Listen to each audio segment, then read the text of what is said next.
Really, I'm very happy and grateful to visit this Panchamnagar mini tea factory. It's very wonderful.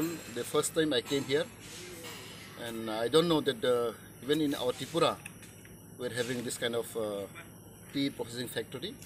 Obviously, in mini factory, and going to start very soon. And a lot of requirements here. So I met Sumeroy, the Sumit owner of this factory, and it was run by the private and society also involved here. And most of the beneficiaries was the tribal family, and around this areas mostly tribal people are living, and they try to improve this factory. So coming this month on 12th, no, we are going to inaugurate.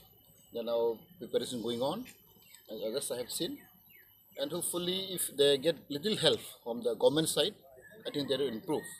And I have seen the road communication also is not good. Other facilities and current are not properly maintained.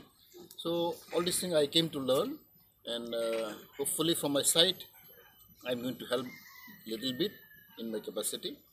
And really I am grateful to visit the new place, the Panchamnagar Mini Tea Factory. Tini ang balay kitang